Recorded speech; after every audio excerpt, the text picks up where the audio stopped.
ये उस दौर की बात है जब मुंबई बॉम्बे हुआ करता था। शराब बेचने को लेकर कड़े रूल्स थे। एक दिन पुलिस ने एक आदमी को 12 बोतल स्कॉच के साथ पकड़ा और तस्करी का केस उस पर ठोक दिया। ये साहब अब केस की पैरवी के लिए राम जेठमलानी के पास पहुंच गए। जेठमलानी तब भी बड़े वकील थे, लेकिन केस उनके पास ले जाने का कारण दूसरा था। इनको पता था कि जेठमलानी खुद सिंगल मॉल्ट स्कॉच के बड़े शौकीन हैं, और ऐसा ही हुआ भी। जेठमलानी केस लड़ने को हो गए तैयार। ओपन एंड शट केस था। शुरुआती जराये के बाद जज ने जेठमलानी से पूछा सिर्फ एक सवाल कि अगर तुम अपने मुवक्किल के पक्ष में एक भी तर्क दे दो तो मैं उसे जाने दूंगा। जेठमलानी ने तब जवाब दिया, जनाब ये आदमी बढ़िया स्कॉच देता है, और जब मैं कह रहा हूं स्कॉच तो कोई ऐसे वैसे नहीं, सबसे बढ़िया स्कॉच। जेठमलानी का ये तीर बिल्कुल निशाने पर बैठा। स्कॉच स्मगलर को रिहाई मिल गई। कारण ये कि जज साहब खुद स्कॉच के बड़े शौकीन होते थे और जेठमलानी को ये बात अच्छे से मालूम थी। नमस्कार, मेरा नाम है निखिल और आप देख रहे हैं तारीख, जिसमें हम सुनाते हैं उस तारीख से जुड़े ऐतिहासिक किस्से जो भारत से जुड़े होते हैं। Brought to you by Kuku FM. Download the app now. आज 14 सितंबर है और आज ही के दिन साल 1923 में भारत के जाने माने वकील राम जेठमलानी का जन्म हुआ था। इसी मौके पर हमने सोचा आपको उनसे जुड़े कुछ दिलचस्प किस्से बताते हैं, लेकिन उससे पहले सुनिए किताब के बारे में, the case that India forgot. इस किताब में आपको मिलेगी भारतीय इतिहास के लैंडमार्क केसेस की जानकारी। ऑडियो बुक है, बोलती किताब है, आपको मिल जाएगी कुकू एफएम ऐप पर। साथ ही अगर आप कुकू एफएम का प्रीमियम सब्सक्रिप्शन चाहते हैं और पहले 500 लोगों में से होते हैं तो 50% की छूट भी मिल जाएगी। और इसके लिए आपको छोटा सा काम करना है, LT50 ये कोड डालना है। और अब चलते हैं मेन स्टोरी पर। अगर कोई आदमी मेरे ऑफिस में जेब में स्मगलिंग से कमाए नोट भरकर लाता है तो मैं समझता हूं कि मेरी ड्यूटी है कि मैं उसकी जेब का बोझ हल्का कर दूं। 60 के दशक में जेठमलानी से जब उनके मुवक्किलों के बारे में पूछा जाता तो हर बार वो यही जवाब देते। 1948 में वो बंटवारे के बाद पाकिस्तान से भारत आए थे। मुंबई आकर यानी कि बम्बई आकर उन्होंने रिफ्यूजी कैंप में रात बिताई और अगले ही दिन लॉ की प्रैक्टिस शुरू कर दी। 6 साल तक प्रैक्टिस की, फिर बॉम्बे यूनिवर्सिटी में दाखिला लिया, फिर से सारी परीक्षाएं पास की और अपना खुद का चैम्बर खोल लिया।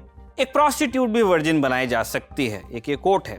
स्मगलरों के वकील के नाम से मशहूर हो चुके जेठमलानी ने 1971 में पॉलिटिक्स में एंट्री ली और उल्लासनगर से जनसंघ के टिकट पर चुनाव लड़ा, लेकिन हार गए।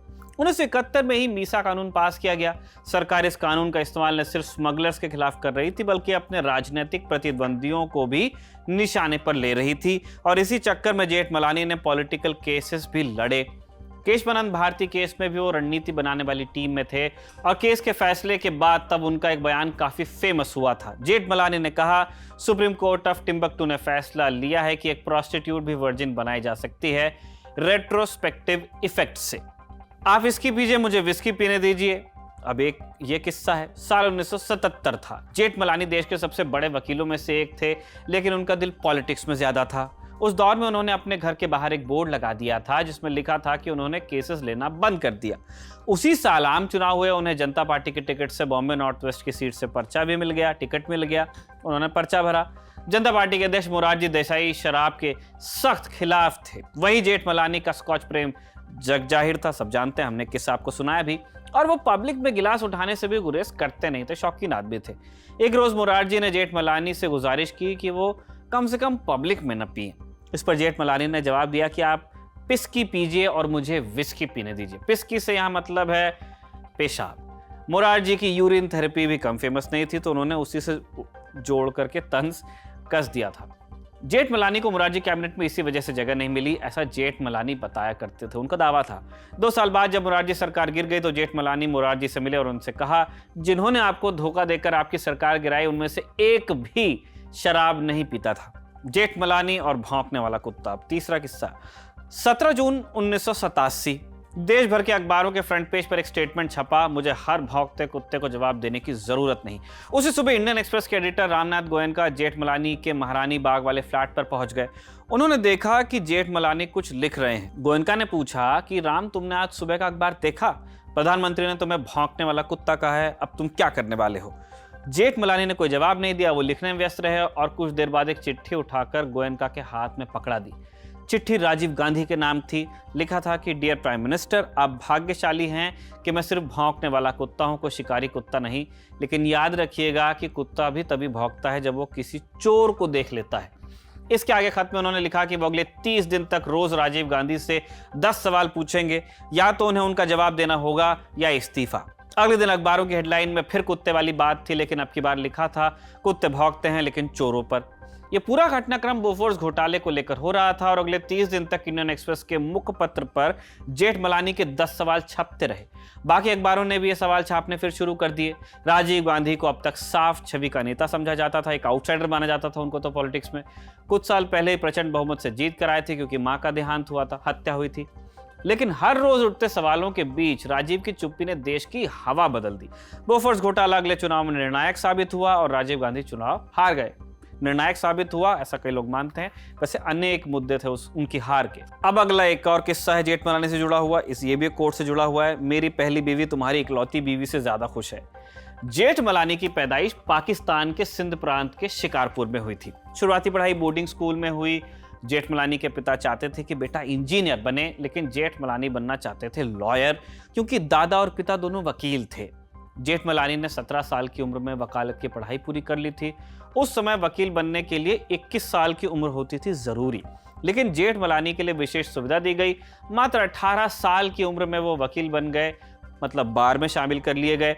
उन्होंने पहला केस एक मकान मालिक का लड़ा था और फीस ली थी मात्र 1 रुपए। 1 रुपए वैसे ये, जैसा मैं हर बार अपने इन एपिसोड्स में बताया करता हूँ, 20th सेंचुरी के 1 रुपए उतनी भी छोटी रकम नहीं थी, पर थी तो टोकन फीस ही। इसी उम्र में उनकी शादी भी कर दी गई।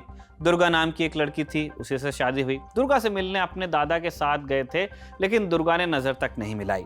लेकिन 14 अगस्त 1947 को जब भारत और पाकिस्तान 2 अलग अलग देश बन रहे थे, जेठमलानी ने दूसरी शादी की। रत्ना नाम था उनकी दूसरी पत्नी का। तब एक से ज्यादा शादी करना गैर कानूनी नहीं था भारत के कानून के हिसाब से। एक टीवी इंटरव्यू के दौरान जब उनसे इस बाबत सवाल पूछा गया तो जेठमलानी ने जवाब दिया कि हाँ, मैंने 2 शादियां की, लेकिन मेरी पहली बीवी तुम्हारी इकलौती बीवी से ज्यादा खुश है। अगले किस्से पे चलते हैं। जेठमलानी को 3 चीजों का बड़ा शौक था। एक उनकी मर्सिडीज बेंज, एक ब्लैक लेबल स्कॉच और सुबह बैडमिंटन का खेल। फ्लर्ट करने के लिए जाने जाते थे। एक टीवी इंटरव्यू में जब इस बाबत पूछ दिया गया सवाल तो उन्होंने जवाब दिया कि आशिक तो मैं बचपन से हूँ। इसके अलावा बच्चों को पढ़ाने के लिए वीकेंड में वो पुणे भी जाते थे, पुणे। इस कारण वो अपना मंडे और फ्राइडे का काम थोड़ा कम रखते थे। वहीं बाकी वकीलों के पास मंडे और फ्राइडे को सबसे ज्यादा काम होता था। जेठमलानी अपने 90% केसेस प्रो बोनो लड़ते थे, यानी बिना फीस लिए। वैसे उनकी फीस देना बहुत लोगों की हैसियत में था भी नहीं, बहुत महंगे वकील थे। तो पैसा आता कहाँ? जो बचे हुए 10% केसेस होते उनकी फीस 100% से भी ज्यादा होती। एक बार कोर्ट में एक दलील चल रही थी। इस दौरान जेठमलानी ने कहा, मैं एक मात्र वकील हूं जिसके पास मंडे फ्राइडे को कोई काम नहीं होता। जज ने तुरंत जवाब देते हुए कहा, लेकिन आपका एक दिन का काम बाकी सीनियर वकीलों के 1 हफ्ते भर के काम से ज्यादा होता है। अगले किस्से पे चलते हैं। जेठमलानी के पास वकालत में 70 साल से ज्यादा का अनुभव था। जब भी देश का कोई बड़ा और विवादित मुकदमा रहा, जेठमलानी उसमें हाथ डालने से हिचके नहीं। जब इंदिरा गांधी के हत्यारों का केस लड़ने को कोई वकील तैयार नहीं हुआ, जेठमलानी तैयार हुए। राजीव के हत्यारों का भी केस लड़ा। संसद पर हमले के दोषी अफजल गुरु का केस भी लड़ा। आसाराम से लेकर अंडरवर्ल्ड डॉन हाजी मस्तान और स्टॉक मार्केट स्कैम वाले हर्षद मेहता की तरफ से भी पैरवी की। इसके अलावा हवाला केस में फंसे लाल कृष्ण आडवाणी को भी बचाया। सोहराबुद्दीन केस में अमित शाह की तरफ से पैरवी की। जैसे कलाल हत्याकांड में मनु शर्मा के वकील बने। चारा घोटाले में लालू प्रसाद यादव के वकील बने। खनन घोटाले में BS येदियुरप्पा के वकील बने। 2G स्कैम में कनी मोई के वकील बने और मानहानि मामले में केजरीवाल के वकील भी बने। लोग अक्सर उनसे पूछते कि वो विवादित केस में हाथ क्यों डालते हैं। इस पर जेठमलानी का जवाब होता कि मील का पत्थर साबित होने वाले जजमेंट अच्छे लोगों के केस में नहीं आते। अच्छा कानून अच्छे लोगों के केस में नहीं, बल्कि बुरे लोगों के केस में बनता है। आज का शो इसी किस्से के साथ ही समाप्त होता है, लेकिन जाने से पहले एक जरूरी सूचना और लेते जाइए। आपके पसंदीदा शो अब ऑडियो फॉर्मेट में भी आएंगे। सुनिए ललन टॉप का नया पॉडकास्ट बाजा। डाउनलोड कीजिए the Lalan top app. Android और आईफोन दोनों में आप कर सकते हैं, मुफ्त है। अब ललन टॉप आप सुन सकते हैं, काम करते करते गुनते रहिए, सुनते रहिए। अब आपसे मुलाकात होगी अगले एपिसोड में। तब तक अपना ध्यान रखिए। तारीख के इस एपिसोड को लिखा था हमारे साथी कमल ने और कैमरे पर रिकॉर्ड किया था हमारे दोस्त विजय ने। देखते रहिए the Lalan top. Lallan top का सबसे ठस, ठेठ और ठसकदार बेबी आ गया है लल्लन टॉप का पॉडकास्ट, जिसका नाम है बाजा, और ये बजेगा सिर्फ लल्लन टॉप ऐप पर।